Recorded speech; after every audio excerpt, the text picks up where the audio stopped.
That's right when Anakin and Obi-Wan enter where they're at, and they get to see this happen. So, Dooku goes after Voss. He's like, I need to kill this dude because he wants to take my spot as Sidious' apprentice, and I'm not going to let that happen. He unleashes deadly force lightning at Voss, and Ventress, loving Voss, jumps in front of it Yep.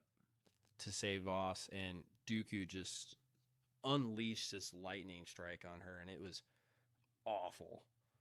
She took a major beating from this lightning strike, and